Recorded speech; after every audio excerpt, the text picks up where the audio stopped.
फरिश्ता सिफत इंसान एक नई आबाद होने वाली बस्ती में मकान नंबर 15 उम्र दीन का था, जिसके मुतालिक मशहूर था कि इस मकान में जिन भूत रहते हैं। इस मोहल्ले में 30 मकानात थे। उमर दीन ने मकान पर रंग रोगन करवा लिया था। इतवार के दिन एक ट्रक में सामान आया। नए आने वाले किराएदार का नाम मलक हदायत अल्लाह था। मलक साहब ने दूसरे दिन एक गाय ज़ब्ह करके तमाम गोशत पूरे मोहल्ले में तकसीम कर दिया। मलिक साहब बहुत सखी इंसान थे।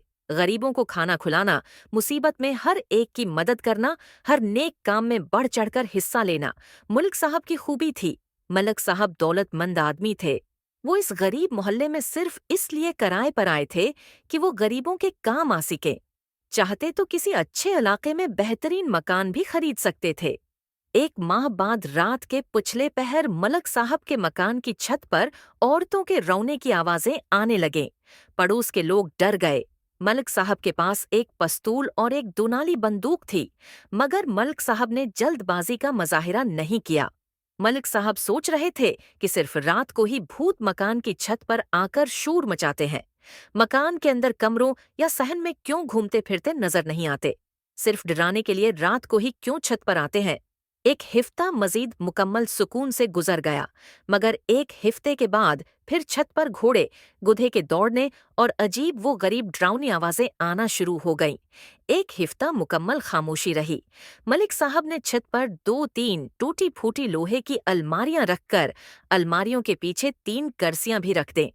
छत पर जब भी बड़ी बड़ी लाइट्स मलक साहब लगवाते, दूसरे दिन ही वो टूट जाते और छत पर मुकम्मल अंधेरा ही रहता। एक दिन मलक साहब इशा की नमाज मस्जिद में अदा करने के बाद अपने 2 मुहाफिजों के साथ अलमारियों के पीछे लगी हुई कर्सियों पर खामोशी से बैठ जाते।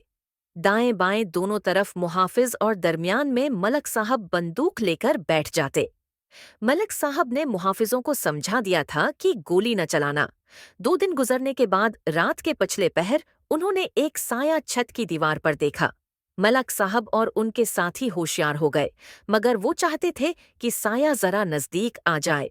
मलिक साहब और उनके साथियों ने मुकम्मल खामोशी अख्तियार की, मगर अपनी अपनी पस्तूल अपने अपने हाथों में मजबूती से संभाल लें।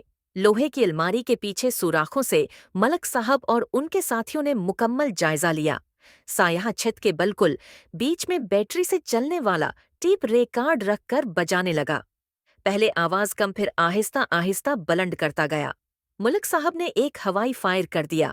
साया डर कर भागने लगा तो मलिक साहब और उनके साथियों ने उसे पकड़ लिया। वो किसी जानवर की खाल पहने हुए थे और सर पर मसनूई सींग लगा रखे थे। मुलक साहब ने खफिया लाइट्स रोशन की तो देखा कि वो कोई आदमी था। मुलक साहब ने उसे पकड़ लिया और नीचे कमरे में ले आए। वो आदमी थर थर कांप रहा था। मुलक साहब ने कहा, मैं तुमको जान से मार दूंगा। मुझे असल बात बताओ, तुम कौन हो और क्या चाहते हो? उसने हाथ जोड़ लिए और बोला, मैं आइंदा ऐसा नहीं करूंगा, मुझे मुआफ कर दें। उसने मजीद कहा, वो उम्र दीन का रिश्तेदार है और किसी बात पर उनसे लड़ाई चल रही है। हम ये मकान उससे किराए पर लेना चाहते हैं, लेकिन उम्र दीन की जिद है कि वो हमें नहीं देंगे। लिहाजा हमने उनके किराएदार भगाने का ये तरीका अख्तियार किया था। इसने मलिक साहब से दरख्वास्त की कि वो इस बात का तज़किरा किसी से न करें।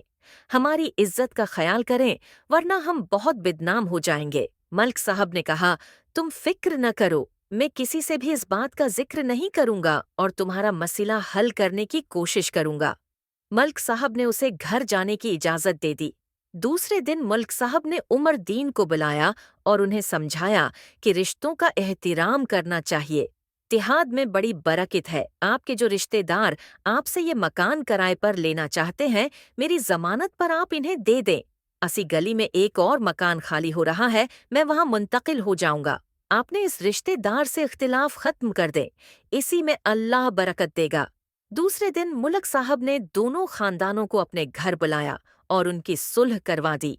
उमर दीन के रिश्तेदार मुलक साहब के उस सलूक से इतने मुतासिर हुए कि उन्होंने कहा कि हमें खुशी होगी कि आप इसी घर में रहें।